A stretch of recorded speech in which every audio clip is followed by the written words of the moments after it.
Lars Joachim Mittank was born on February 9, 1986, in Berlin, Germany. By all accounts, he was a typical young man from a small town in northern Germany, minded his work, close to his family, helpful to his parents after his father's stroke, and unremarkable in every ordinary way. He worked at a power plant, nurtured friendships, and shared laughs at the local football club. Nothing in his history suggested that, one summer holiday, he would become a name whispered across forums and discussed in documentaries around the world. It began like any other vacation.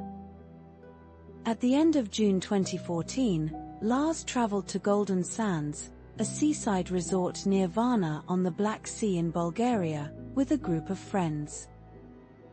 They swam in the salty water, lounged on sun-kissed sands, played football, and enjoyed the nightlife that strung along the shore. For several days, all was well, easy, carefree, and in the rhythm of summer memories. But on July 6, a moment occurred that would mark the beginning of a very different kind of journey. Lars got into a disagreement at a bar with a small group of other tourists over something deceptively simple, whose team was better in football. What started as a quip about clubs and colors quickly escalated into a physical altercation. When Lars rejoined his friends the next morning, he reported that he had been beaten up, sustaining a swollen jaw and a ruptured eardrum. A doctor treated him and advised him not to fly home immediately because of the ear injury and the discomfort that air pressure changes could bring. His friends, following the original travel plan, flew back to Germany the next day, while Lars checked out of the resort and into the nearby Hotel Color close to Varna Airport. It was here, in the quiet corridors of that small hotel, that those around him would begin to notice something unusual.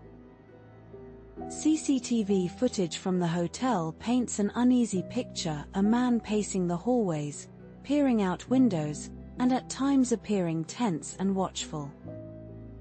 Lars called his mother, Sandra, whispering in fear that people were trying to harm or rob him, urging her to cancel his credit cards and protect him from an unseen threat. He sounded afraid, unsure of the ground beneath him, caught between rational thought and something that felt like terror. What happened next deepens the mystery. In the early hours of the morning on July 8, Lars left the hotel briefly, returning with no explanation for where he had been or what he had done. Later that day, he made his way to Varna Airport, planning to catch a flight home to Germany. He arrived with his suitcase and belongings in tow, and at first, everything seemed ordinary.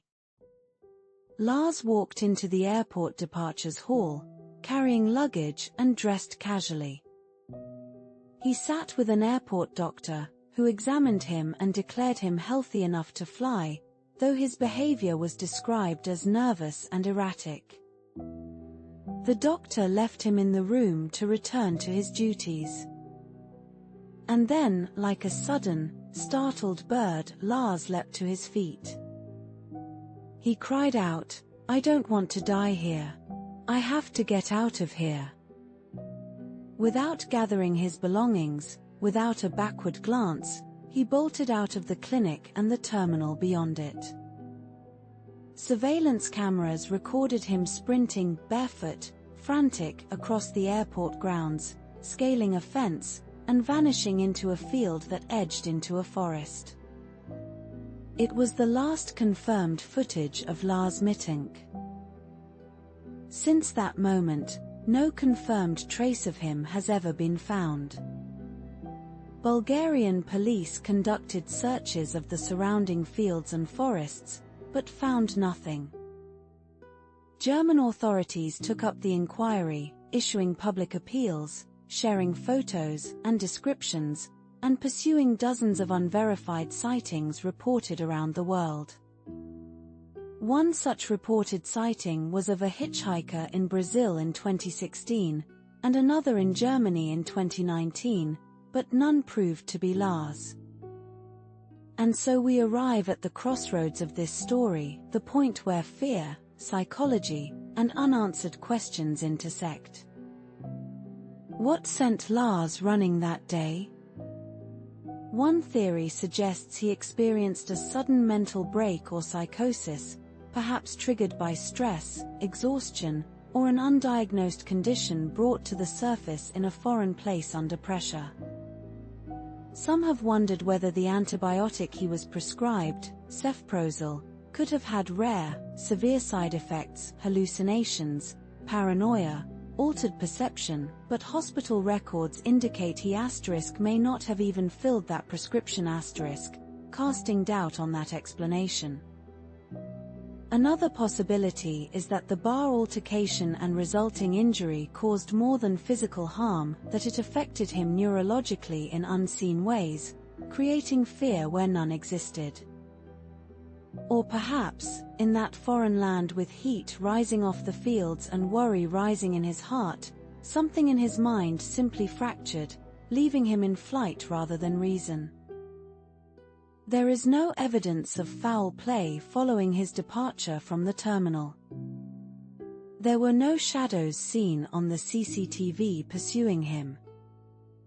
There were no messages, no whispers from beyond the forest. Just a man running, and then nothing at all.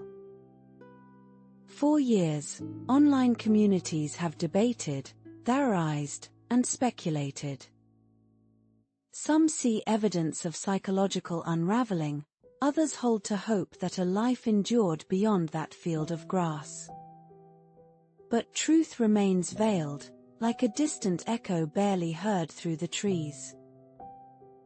Now, as we drift toward our conclusion on this quiet evening, let us reflect not on sensational headlines, but on the human story beneath them. A young man far from home. A mother waiting for news that never came. A sequence of events that reminds us how fragile certainty can be. And though we may never know exactly what became of Lars, his story lingers, an enduring mystery that calls us to consider the boundaries between fear and reality, between the known and the unknowable. If you have found this tale compelling, if your heart stirred with questions or compassion, please take a moment to like, subscribe, and share this video with others who appreciate stories that challenge our understanding of the world. Until we meet again beside another fire, good night.